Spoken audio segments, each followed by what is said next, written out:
Yeah, this has always been a really good place for us. We like coming to Richmond, and it's always one of those places that I've looked forward to coming to, whether it's been in April, May, or September, that you get an opportunity to race at a short track, similar to Bristol, similar to Martinsville, and come out of here with a strong run. So we've been good here, and just kind of hope to keep the trend going and not mess up. You got a question, Melinda? What do you consider your biggest threat in line?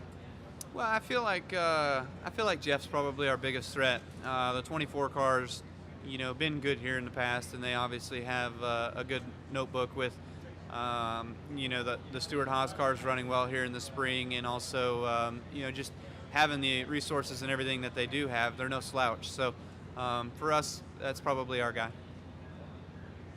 David?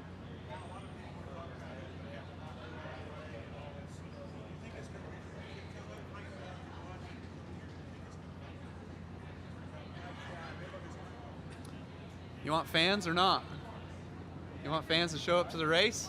I think that's always what you got to do. You got to have. I mean, Jeff and I, we could have brought boxing gloves here and made it a thing between us two, but there's also 5 other guys that have an opportunity, I think, to make the chase as well. So, for us, it's just that for us, the 18 team, it's that we need to go out there and run well, run strong, and if we're in a chance to win the race, then great. And from there, if we don't have an opportunity to win the race, we just hope that somebody that is in the top 10 is going to win the race, or someone that isn't eligible. Holly? Of the people on the outside trying to get in, who's the biggest surprise to you this year that would find himself in this position of really having to struggle in the last race to get into this race? Probably the 24 car. I mean, you look at those guys, and you look at us and the 24. I think both of us are surprises that we're struggling to get ourselves into the chase. You think of other teams that are surprised to maybe be in the chase.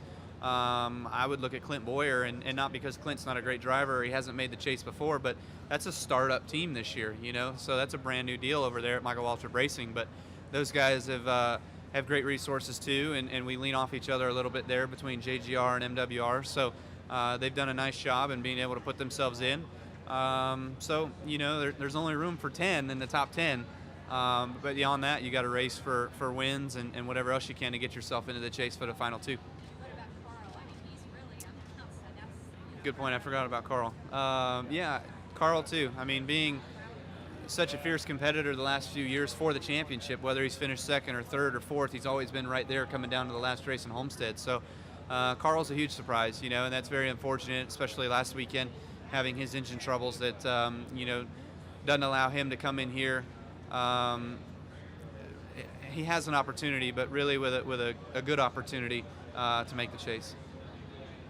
How much do you relish the opportunity that everything really is on the line? I mean, you're a good guy, and best drivers out there. Yeah, I'd rather us be in. I'm used to that. I'm used to being in, and we come in here 2009 not in the chase, and actually I was in Jeff Gordon's position where I was just outside. I was the one guy outside of it, and I needed to beat Brian Vickers, I think, by like 8 spots, and we weren't able to accomplish that. I finished 6th, and he finished 9th or something. So we didn't get the goal that we needed to. So anything can happen.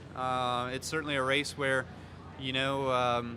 Jeff could be leading, and he can have a teammate buffer or something like that behind him. I can also have Jeff leading and have Denny Hamlin behind him, and really count on Denny to do something for me, or however you look at it. You can play it so many different ways, but in reality, you just got to let it play out. And down towards the end of the race, there's already somebody who knows what's going to happen. So we just all got to find out what it is. This is a place where we can really lean off each other a lot, and we run a really similar setup. So for us, it's really big that we're able to communicate well and to be able to share those notes and to be able to discuss different nuances about the racetrack that both help us. And so it's just been a fun track too for me over the years that I've been able to run well here and be strong at, whether it's been with the Hendrick days or whether the Joe Gibbs Racing days that we finished well.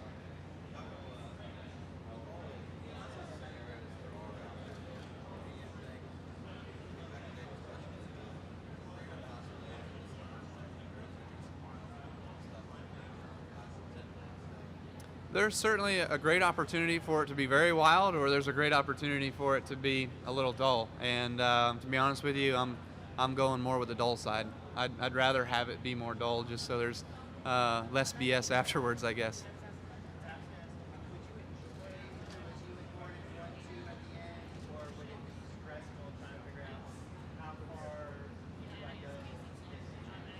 Yeah, I think it would be great that it was us two going after the win, whether it be he leading or I leading. But in all reality, I think it comes down to uh, every man for himself, and this is everyone's year. This is your year, this race here, to try to make it into the chase.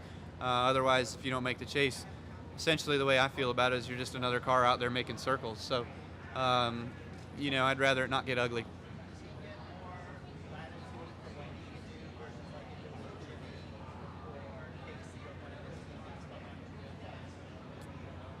I'm not following.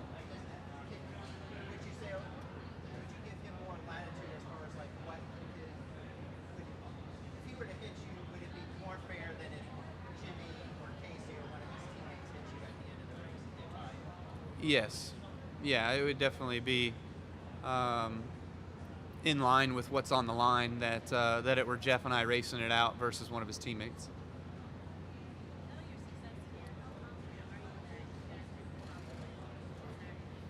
Well, I think that we we're confident coming into this weekend. We feel like we've always done well here. We have really good notes that we have a good basis for being able to run well here and a good foundation to start practice with. So we'll continue to do some of the same things that we've always done here in the past, and to make our car what it needs to be for the race on Saturday night. I feel like our biggest challenge is just going to be the race and how the situations all play out. Having something stupid happen on the racetrack or something stupid happen on pit road. Those things can certainly hurt us quite a bit. And you just got to have everything play out and not be nervous or something like that about making a mistake. You just got to go out there and do your job how you always know how to.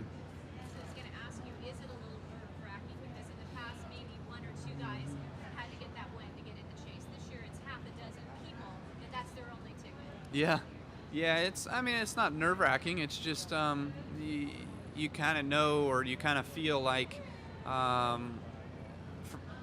us, we're the best scenario. We're the best guys here, and you always have to feel that way. Otherwise, I think you're going to be a little bit underrated. So, you got to go out there, work hard. And practice is going to be probably one of the biggest things that we work on, and just making our car drive well, and then to just again let the race all play out.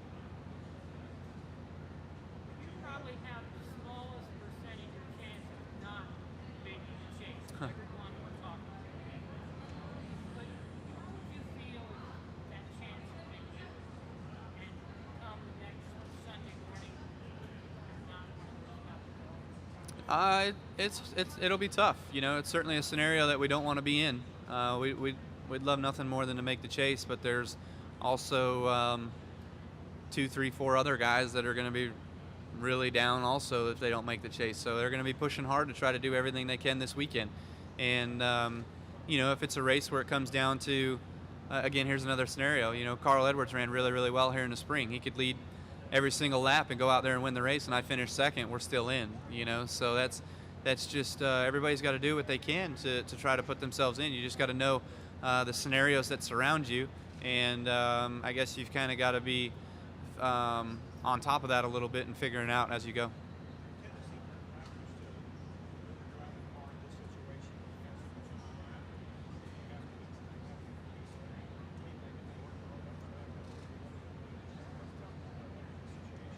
Well, I think it's no different than going into a championship situation.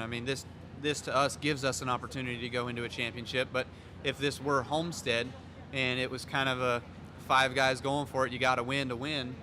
It would be pretty phenomenal. So it's just you got to do what you have been raised to do, and just drive the car how you know how, and communicate with your crew chief and let them know exactly what you're doing, if you're driving the car hard, if you're not driving the car hard in practice, so you can kind of manipulate a little bit of what your car handling is going to be. You don't want to ever do that.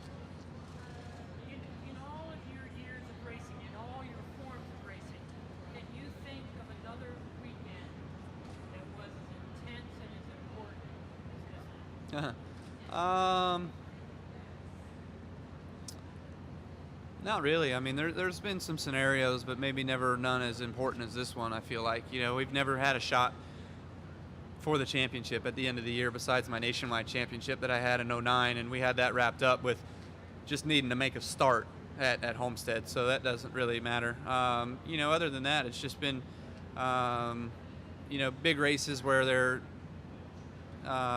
important races that you felt like when you're racing late models or something like that. Anything else? There was so much emphasis put on Denny's crew getting him that win last week. Do your guys get motivation out of that? Sure. I mean, anytime that your company is able to win, I feel like that, you have some significance to that. Whether Denny followed some of our notes during the weekend or whether just he being able to win in the equipment sort of solidifies your thoughts like, hey, this stuff's pretty good. We're no slouches. So Denny's done a phenomenal job this year.